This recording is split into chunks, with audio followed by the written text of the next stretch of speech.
الحمد لله وكفى وسلام على عباده الذين اصطفى أما بعد أعوذ بالله من الشيطان الرجيم يا أيها الذين آمنوا كتب عليكم القصاص في القتلى الحر بالحر والعبد بالعبد والأنثى بالأنثى فمن عفي له من أخيه شيء فاتباع بالمعروف وأداء إليه بإحسان ذلك تخفيف من ربكم ورحمة فمن اعتدى بعد ذلك فله عذاب أليم ولكم في القصاص حياة يا أولي الألباب لعلكم تتقون كتب عليكم إذا حضر أحدكم الموت إن ترك خيرا الوصية للوالدين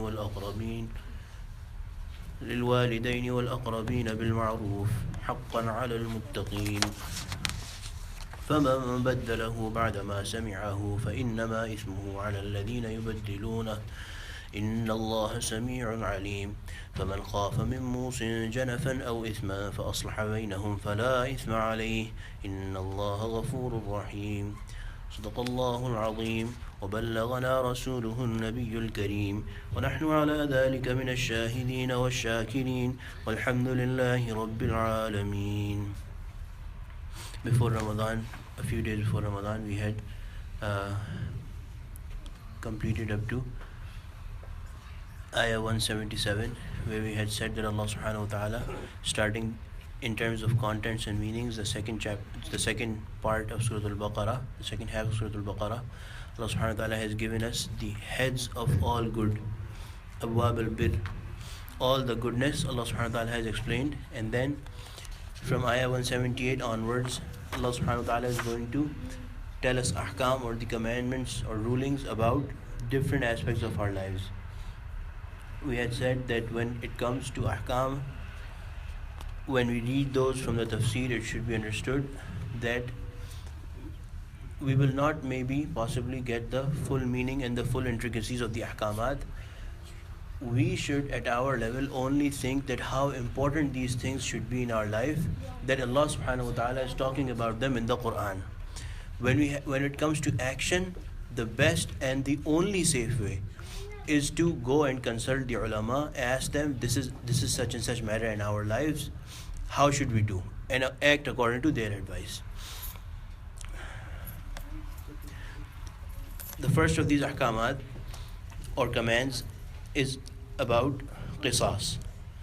Ya ayyuhalladhina amanu, O you who believe, kutiba alaykumul qisas. Qisas has been prescribed for you, fil qatla, in the case of murdered people. Al-hurru bil-hurr, a free man will be killed for the free man. Wal-abdu bil-abd, the slave for the slave. Wal-untha bil-untha, and the female for the female. فَمَنْ عُفِيَ لَهُ مِنْ أَخِيهِ شَيْءٌ فَاتِّبَاعٌ بِالْمَعْرُوفِ وَأَدَاءٌ إِلَيْهِ بِإِحْسَانٍ. However, if one is somewhat forgiven by his brother, the recourse of the latter is to pursue the former for blood money, فَاتِّبَاعٌ بِالْمَعْرُوفِ, with fairness, وَأَدَاءٌ إِلَيْهِ بِإِحْسَانٍ, and the obligation of the former is to pay to the latter in a nice way, بِإِحْسَانٍ. ذَلِكَ تَخْفِيفٌ مِّن رَبِّكُمْ وَرَحْمَةٌ, that is a relief from your Lord and a mercy. فَمَنِ اعْتَدَى بَعْدَ ذَلِكَ فَلَهُ عَذَابٌ أَلِيمٌ. So whoever transgresses after all that will have a painful punishment. وَلَكُمْ فِي الْقِصَاصِ حَيَاةٌ, there is life for you in qisas. Ya ulil albab, O people of wisdom. لَعَلَّكُمْ تَتَّقُونَ, so that you may refrain from killing. Tattaqoon here, Hazrat has translated as you may refrain from killing. So this is the first hukum that we will that has been discussed in these ayat. Qisas refers to even retaliation when someone is, in technical terms, when somebody is killed, and this is for qatl amad, when somebody is killed knowingly and willfully by someone. Allah subhanahu wa ta'ala has given orders that the killer will be killed in return. This is the basic order. So this ayah, when it says that a free man will be killed for a free man, a abd or a slave will be killed for a slave, and a woman for a woman, This refers to a specific incident that there was two tribes, there was two qabail that had fought, and lives had been lost on both ends, and they were not Muslim at that time. It was before the coming of Islam. But after the coming of the Prophet ﷺ, both of them entered the fold of Islam. So after that, one of the qabail, one of the tribes, which was higher in terms of social status, they demanded that we will go beyond the limit of justice. They said that we will kill your free man instead of for our slave, and your man for every woman that was killed on our side.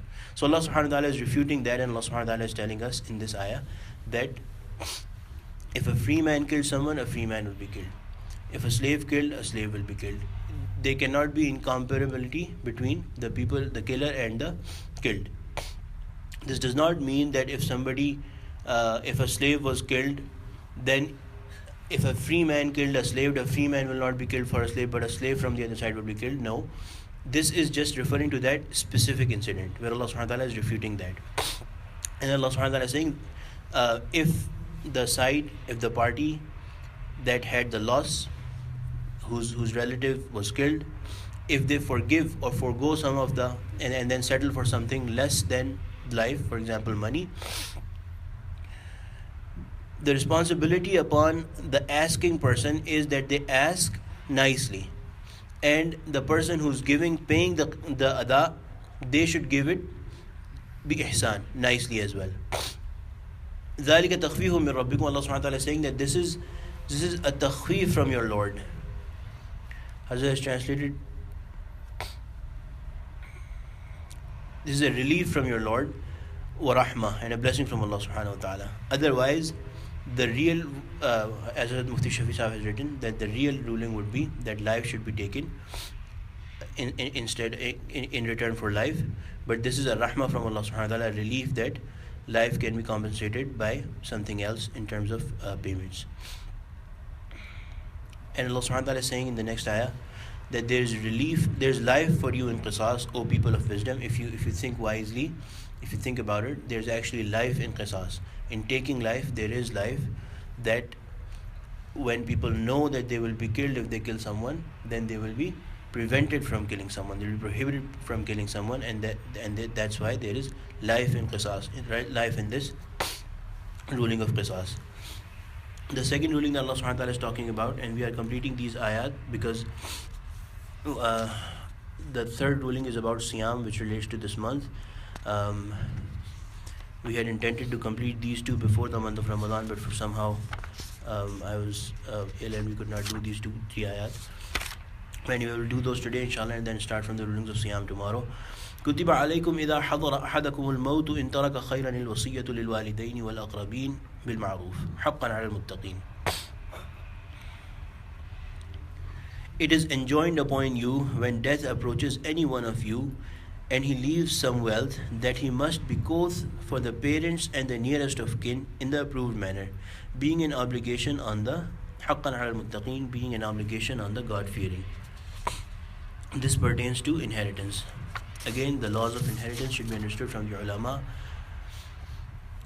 This is just to give us an idea how important this affair is in Islam, in our deen. فَمَنْ بَدَّلَهُ بَعْدَ مَا سَمِعَهُ فَإِنَّمَا إِثْمُهُ عَلَى الَّذِينَ يُبَدِّلُونَ إِنَّ اللَّهَ سَمِيعٌ عَلِيمٌ.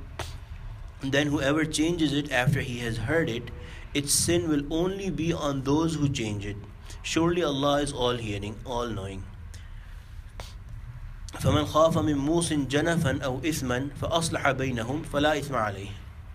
But whoever apprehends a mistake, an intentional mistake, or a sin, which will be intentional mistake, from somebody who is giving their inheritance, a testator, and puts things right between them, then there is no sin on him. Inna Allah ghafurur rahim. Surely Allah is forgiving and merciful. So these 3 ayat talk about the laws of inheritance. Now it should be understood that if you pick up a book of tafsir, or we pick up the translation of Quran, and we do not have the guidance of ulama, we do not have a teacher of tafsir, there's high chance that we can go wrong. One example would be here, where Allah subhanahu wa ta'ala is basically saying Allah subhanahu wa ta'ala is giving 3 rulings in this ayah. Number 1 is that it is first for everyone to have uh, they have their inheritance declared. كتب عليكم إذا حضر أحدكم الموت, when somebody has death approaching, they have to have, it is first upon them, this ayah is saying, to have their inheritance ready for the people who are known to be descendants. للوالدين والأقربون والأقربين. The second is that this inheritance can also be about this, the person who's dying can decide for even for his sons, for his daughters, for his wife or wives, he can decide their share. This is the second ruling in this ayah that is given in this ayah. So these two, and the third ruling is that a person can decide upon only 1/3 of their wealth that they are leaving behind.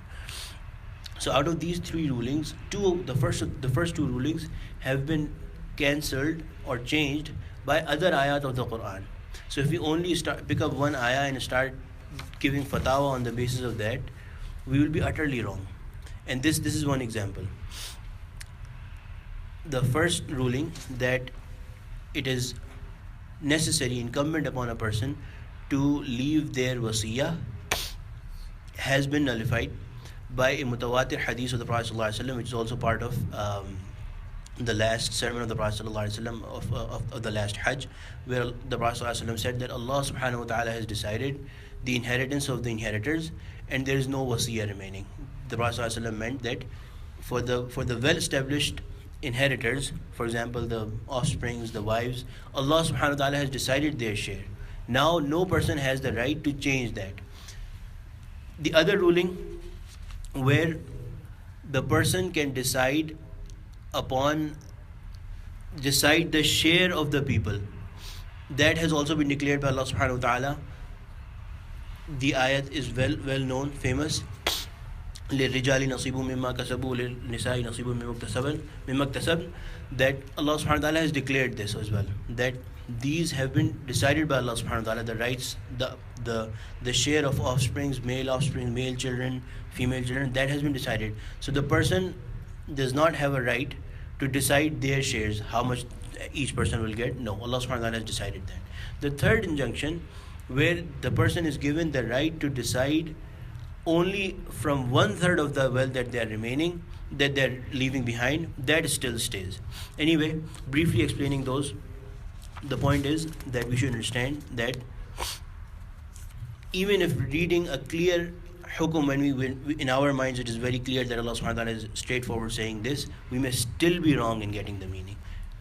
The thing to do is to go and consult the ulama.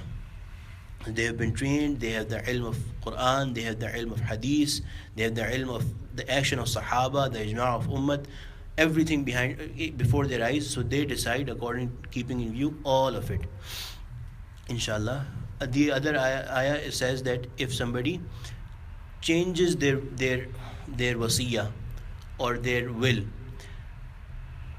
the sin of changing will be upon that person, and Allah subhanahu wa ta'ala is Sami'un Alim. Allah subhanahu wa ta'ala is all hearing and all knowing. But if somebody interferes and makes peace, if there's upon the part of the person who's dying, if they made a mistake, intentional or unintentional, in setting up their will, and somebody comes forth with the will of the people who are there and makes peace, resolves a dispute, that is permissible, and that does not hold any ism or any sin. Allah subhanahu wa ta'ala is ever forgiving and merciful. Inshallah, from tomorrow we'll start a few ayat about Siyam and this month of Siyam, Ramadan, inshallah. May Allah subhanahu wa ta'ala accept what we read from the Quran and the meaning of the Quran, and keep us on the straight path. Amin ya Rabbal Alameen. Alhamdulillahi Rabbil Alameen. Salatu wassalamu ala sayyidil mursaleen. ربنا ظلمنا أنفسنا وإن لم تغفر لنا وترحمنا لنكونن من الخاسرين. رب اغفر وارحم وأنت خير الراحمين. اللهم اجعلنا من أهل القرآن الذي أهلك وخاصته.